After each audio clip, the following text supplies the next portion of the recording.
আজিৰ আমাৰ মেইন ভিডিঅ'টো আৰম্ভ কৰাৰ আগতে আমি চাম কুইক ৰিভিজন সিৰিজৰ আজিৰ পাৰ্টটোত 30 সেকেন্ডত 20 মোস্ট ইম্পৰ্টেন্ট ইণ্ডিয়ান নেশ্যনেল পাৰ্কৰ বিষয়ে। কোনখন কোন ৰাজ্যত আছে?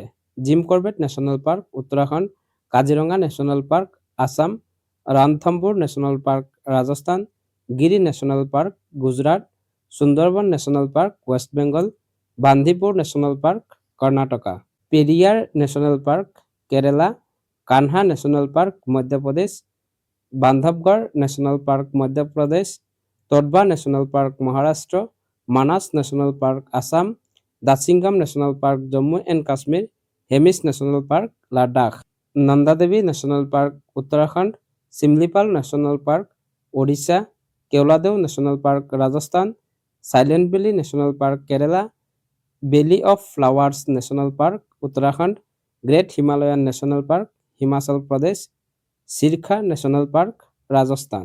আজিৰ আমাৰ ভিডিঅ'টোৰ প্ৰথম কুৱেশ্যনটো হ'ব which classical dance from originate in Assam? কোনটো শাস্ত্ৰীয় নৃত্য উৎপত্তি অসমত হৈছিল? কোনটো ভাৰতৰ ক্লাছিকেল ডান্স অসমত উৎপত্তি হৈছিল বুলি সুধিছে আৰু ইয়াৰ ৰাইট এনচাৰটো হৈ যাব option number B Sattriya. Sattriya নৃত্য অসমত উৎপত্তি হৈছে আৰু এই সত্ৰীয়া নৃত্য ভাৰতৰ মুঠ 8টা শাস্ত্ৰীয় নৃত্যৰ অন্যতম এটি। নেক্সট কুৱেশ্যন, দাদা চাহেব ফাল্কে এৱাৰ্ড কিহৰ সৈতে সম্পৰ্কিত? The Dada Saheb Phalke award is related to which field?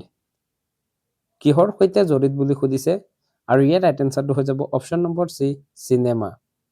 ভাৰতৰ চিনেমাৰ সৈতে দাদা চাহেব ফাল্কে এৱাৰ্ড জড়িত। নেক্সট কুৱেশ্যন, কোন গেছক লাফিং গেছ বুলি কোৱা হয়? Which gas is known as লাফিং গেছ? লাফিং গেছ বুলি কোনটো গেছক জনা যায় বুলি সুধিছে আৰু ইয়াৰ ৰাইট এনচাৰটো হৈ যাব option number B nitrous oxide. Nitrous অক্সাইডক লাফিং গেছ বুলি জনা যায়। নেক্সট কুৱেশ্যন, ভাৰতৰ সংবিধানৰ বেচিক ষ্ট্ৰাকচাৰ তথ্য কোন গোচৰত প্ৰস্তুত হৈছিল? In which case was the basic structure doctrine propounded? ভাৰতীয় সংবিধানৰ কোনটো কেছত বেচিক ষ্ট্ৰাকচাৰ তথ্য প্ৰস্তুত হৈছিল বুলি সুধিছে আৰু ইয়াৰ ৰাইট এনচাৰটো হৈ যাব option number B Kesavananda Bharati case. Kesavananda Bharati কেছত ভাৰতীয় সংবিধানৰ বেচিক ষ্ট্ৰাকচাৰ তত্ত্ব প্ৰস্তুত হৈছিল। নেক্সট কুৱেশ্যন, ভাৰতৰ সংবিধানৰ প্ৰচিডিউৰ এষ্টাব্লিছ বাই ল কোন দেশৰ পৰা গ্ৰহণ কৰা হৈছে? PEL in Indian constitution is borrowed from which country? কোনখন কাণ্ট্ৰিৰ পৰা প্ৰচিডিউৰ এষ্টাব্লিছ বাই ল এই নীতিটো গ্ৰহণ কৰা হৈছে বুলি সুধিছে আৰু ইয়াৰ ৰাইট এনচাৰটো হৈ যাব option number C Japan. Japan দেশৰ পৰা ভাৰতৰ সংবিধানৰ প্ৰচিডিউৰ এষ্টাব্লিছ বাই ল এইটো গ্ৰহণ কৰা হৈছিল। নেক্সট কুৱেশ্যন, ভাৰতৰ ৰাষ্ট্ৰপতিয়ে অৰ্ডিনেন্স কোন অনুচ্ছেদত জাৰি কৰিব পাৰে? Under which article can the president promulgate an ordinance? ভাৰতৰ ৰাষ্ট্ৰপতিয়ে অৰ্ডিনেন্স কোনটো অনুচ্ছেদত জাৰি কৰিব পাৰে বুলি সুধিছে আৰু ইয়াৰ ৰাইট এনচাৰটো হৈ যাব অপশ্যন নম্বৰ এ আৰ্টিকেল 123। আৰ্টিকেল 123 অনুসৰি ভাৰতৰ ৰাষ্ট্ৰপতিয়ে অৰ্ডিনেন্স জাৰি কৰিব পাৰে। নেক্সট কুৱেশ্যন, মানি বিল কেৱল কোন সদনত উপস্থাপন কৰিব পাৰি? Money bill can be introduced only in which house? কোনটো সদনত কেৱল মাত্ৰ মানি বিল উত্থাপন কৰিব পাৰি বুলি সুধিছে আৰু ইয়াৰ ৰাইট এনচাৰটো হৈ যাব অপশ্যন নম্বৰ বি লোকসভা। ভাৰতৰ সদনৰ যি দুটা ভাগ আছে ইয়াৰে এটা ভাগ হ'ল ৰাজ্যসভা, আনটো ভাগ হ'ল লোকসভা। ইয়াৰে লোকসভাত মানি বিল উত্থাপন কৰিব পাৰি। নেক্সট কুৱেশ্যন, ভাৰতৰ সংবিধানৰ কোন অংশত directive principle of state policy আছে? DPSP is mention in which part of the Indian constitution? ভাৰতীয় সংবিধানৰ কোনটো অংশত DPSPৰ বিষয়ে উল্লেখ আছে বুলি সুধিছে আৰু ইয়াৰ ৰাইট এনসাৰটো হৈ যাব অপশ্যন নম্বৰ সি পাৰ্ট 4 ভাৰতীয় সংবিধানৰ পাৰ্ট 4ত ডিপিএছপিৰ বিষয়ে উল্লেখ আছে ডিপিএছপিৰ যদি ফুল ফৰ্ম যদি খুদে তেতিয়া হলে হ'ব directive principle of state policy next question বিশ্ব স্বাস্থ্য সংস্থা WHO ৰ মুখ্য কাৰ্যালয় ক'ত অৱস্থিত Where is the headquarter of WHO located WHO অৰ্থাৎ World Health Organizationৰ হেডকোৱাৰ্টাৰ ক'ত অৱস্থিত বুলি খুদিছে আৰু ইয়াৰ ৰাইট এনসাৰটো হৈ যাব option number B Geneva Geneva চহৰত WHO ৰ মুখ্য কাৰ্যালয় অৱস্থিত আৰু জেনেভা কোনখন দেশত আছে যদি খুদে তেতিয়া হলে হ'ব সুইজাৰলেণ্ড নেক্সট কোৱেশ্চন স্বদেশী মুভমেন্ট কিহৰ প্ৰতিবাদত আৰম্ভ হৈছিল স্বদেশী movement started in protest against কিহৰ প্ৰতিবাদত স্বদেশী মুভমেন্ট আৰম্ভ হৈছিল বুলি খুদিছে আৰু ইয়াৰ ৰাইট এনসাৰটো হৈ যাব option number B partition of Bengal বংগ বিভাজনৰ বিৰোধিতা কৰি স্বদেশী আন্দোলন আৰম্ভ হৈছিল next question human development index কোন সংস্থাই প্ৰকাশ কৰে HDI published by which organization কোনটো অৰ্গেনাইজেচনে হিউমেন ডেভেলপমেন্ট ইনডেক্স প্ৰকাশ কৰে বুলি খুদিছে আৰু ইয়াৰ ৰাইট এনসাৰটো হৈ যাব option number C UNDP UNDP এ হিউমেন ডেভেলপমেন্ট ইনডেক্স প্ৰকাশ কৰে next question Pitt's India Act কেতিয়া গৃহীত হৈছিল When was Pitt's India Act passed Pitt's India act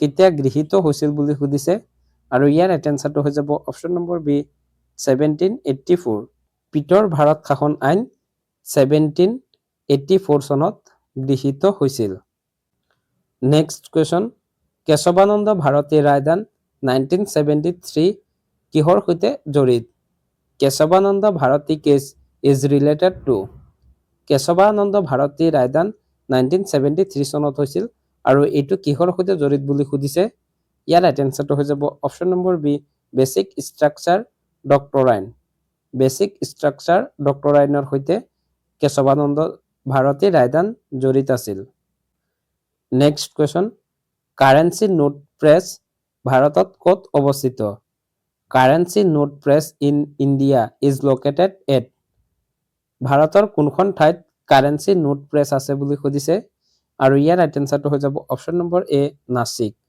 ভাৰতৰ নাসিকত কাৰেন্সি নোট প্ৰেছ অৱস্থিত নেক্সট কোৱেশ্চন বংগ বিভাজন কেতিয়া হৈছিল পাৰ্টিশন অফ বেংগল টুক প্লেচ ইন কিমান চনত বংগ বিভাজন হৈছিল বুলি খুদিছে আৰু ইয়াৰ ৰাইট এনসাৰটো হৈ যাব অপশ্যন নম্বৰ বি 1905 1905 চনত বংগ বিভাজন হৈছিল নেক্সট কোৱেশ্চন লক্ষ্ণৌ পেক্ট কোন দুটা সংগঠনৰ মাজত হৈছিল লক্ষ্ণৌ পেক্ট ৱাজ বিটুইন কোন দুটা সংগঠনৰ মাজত লক্ষ্ণৌ পেক্ট চুক্তি স্বাক্ষৰিত হৈছিল বুলি খুদিছে আৰু ইয়াৰ ৰাইট এনসাৰটো হৈ যাব option number B Congress and Muslim League Congress আৰু মুছলিম লীগৰ মাজত লক্ষ্ণৌ পেক্ট সংগঠিত হৈছিল নেক্সট কোৱেশ্চন 42তম সংবিধান সংশোধনী কেতিয়া হৈছিল 42 constitutional amendment took place in 42তম সংবিধান সংশোধনী কেতিয়া হৈছিল বুলি খুদিছে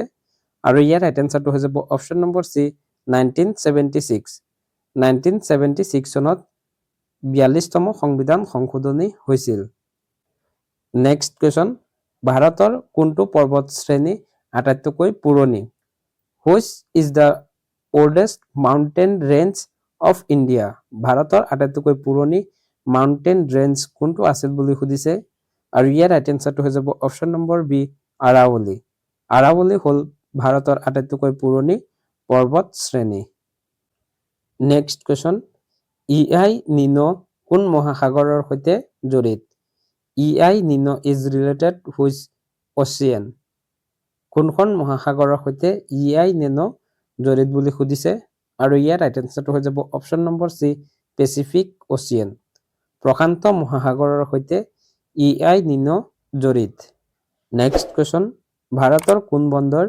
নেচাৰেল হাৰ্বৰ বুলি জনা যায় which Indian port is a natural harbour? ভাৰতৰ কোনটো বন্দৰক নেচাৰেল হাৰ্বৰ বুলি কোৱা হয়? আৰু ইয়াৰ ৰাইট এনচাৰটো হৈ যাব option number C, Mumbai. Mumbai বন্দৰক নেচাৰেল হাৰ্বৰ বুলি কোৱা হয়। নেক্সট কুৱেশ্যন, পৃথিৱীৰ সৰ্বাধিক সক্ৰিয় আগ্নেয়গিৰি অঞ্চল কোনটো? Most active volcanic region in the world. পৃথিৱীৰ সৰ্বাধিক সক্ৰিয় ভলকেনিক অঞ্চল কোনটো বুলি সুধিছে, আৰু ইয়াৰ ৰাইট এনচাৰটো হৈ যাব option number C, mid Atlantic ridges. Mid Atlantic হ'ল পৃথিৱীৰ আটাইতকৈ সক্ৰিয় আগ্নেয়গিৰি অঞ্চল। নেক্সট কুৱেশ্যন, পৃথিৱীৰ আটাইতকৈ গভীৰ সাগৰ গহ্বৰ কোনটো? Deepest ocean trench in the world. পৃথিৱীৰ আটাইতকৈ গভীৰ খাদ কোনটো বুলি সুধিছে, আৰু ইয়াৰ ৰাইট এনচাৰটো হৈ যাব option number B, Mariana trench. Mariana খাদ হ'ল পৃথিৱীৰ আটাইতকৈ গভীৰতম খাদ। নেক্সট কুৱেশ্যন, ভাৰতৰ সৰ্বোচ্চ সামৰিক সন্মান কোনটো? Highest military award of India. ভাৰতৰ সৰ্বোচ্চ মিলিটাৰী এৱাৰ্ড কোনটো বুলি সুধিছে, আৰু ইয়াৰ ৰাইট এনচাৰটো হৈ যাব অপশ্যন নম্বৰ এ, পৰমবীৰ চক্ৰ। পৰমবীৰ চক্ৰ হ'ল ভাৰতৰ আটাইতকৈ সৰ্বোচ্চ সামৰিক সন্মান, আৰু অসামৰিক যদি সোধে তেতিয়াহ'লে হ'ব ভাৰত ৰত্ন। ভাৰত ৰত্ন হ'ল ভাৰতৰ আটাইতকৈ ডাঙৰ অসামৰিক সন্মান। নেক্সট কুৱেশ্যন, ভাৰতৰ কোন ৰাজ্য স্পাইচ গাৰ্ডেন অফ ইণ্ডিয়া বুলি জনা যায়? Which state is cold the spice garden of India. Spice garden of India বুলি কোনখন ৰাজ্যক কোৱা হয় বুলি সুধিছে, আৰু ইয়াৰ ৰাইট এনচাৰটো হৈ যাব অপশ্যন নম্বৰ বি, কেৰেলা। কেৰেলা ৰাজ্যখনক ভাৰতৰ স্পাইচ গাৰ্ডেন অফ ইণ্ডিয়া বুলি কোৱা হয়। নেক্সট কুৱেশ্যন, ভাৰতৰ কোন নদী ৱেষ্ট ফ্লয়িং ৰিভাৰ নহয়? Which is not a west flowing river. ভাৰতৰ কোনখন নদী ৱেষ্টত ফ্লয়িং হোৱা বা পশ্চিম ফালে যোৱা নদী নহয় বুলি সুধিছে, আৰু ইয়াৰ ৰাইট এনচাৰটো হৈ যাব option number C, Godavari. Godavari নদীখন হ'ল ভাৰতৰ পূব ফালে যোৱা নদী, অৰ্থাৎ গোদাবৰী নদীখন পশ্চিমৰ পৰা পূবলৈ বৈ যায়। এতিয়ালৈকে আমি আমাৰ আজিৰ এই ভিডিঅ'টোত আলোচনা কৰিবলগীয়া 25 ইম্পৰ্টেণ্ট কুৱেশ্যন এণ্ড এনচাৰ আলোচনা কৰিলোঁ। লগতে আমি ভিডিঅ'টোৰ প্ৰথমতে কুইক ৰিভিজন ছিৰিজত আমাৰ 20 মষ্ট ইম্পৰ্টেণ্ট নেশ্যনেল পাৰ্কৰ বিষয়েও আলোচনা কৰিলোঁ, আৰু এই কুইক ৰিভিজন ছিৰিজটো আপোনালোকে কেনেকুৱা পাইছে সেই বিষয়ে আপোনালোকৰ মতামতটো কমেণ্টত জনাব। ইয়াৰ পিছত প্ৰতিটো ভিডিঅ' যেনেকুৱা আপোনালোকলৈ এটি কুৱেশ্যন লৈ আহোঁ, আজিও এটি কুৱেশ্যন লৈ আহিছোঁ, আৰু সেই কুৱেশ্যনটো হ'ব, what is the full form of DNA? DNAৰ সম্পূৰ্ণ ৰূপটো কি? ইয়াৰে 4টা অপশ্যন দি আছে। অপশ্যনখিনিৰ ভিতৰত আপোনালোকে ৰাইট এনচাৰটো কমেণ্টত জনাব, আৰু নহ'লে ইয়াত এনচাৰটো আমি ডেছক্ৰিপশ্যনত দি দিম, তাৰ পৰা গৈ ইয়াৰ এনচাৰটো আপোনালোকে জানি ল'ব পাৰিব। যদি ভিডিঅ'টো চাই ভাল পাইছে তেতিয়াহ'লে ভিডিঅ'টোত এটি লাইক কৰি দিব, আৰু আমাৰ চেনেলটো যদি এতিয়ালৈকে ছাবস্ক্ৰাইব কৰা নাই তেতিয়াহ'লে চেনেলটো ছাবস্ক্ৰাইব কৰি ৰাখিবলৈ অনুৰোধ জনাইছোঁ। ভিডিঅ'টো শেষলৈ চোৱাৰ বাবে ধন্যবাদ। জয় আই অসম।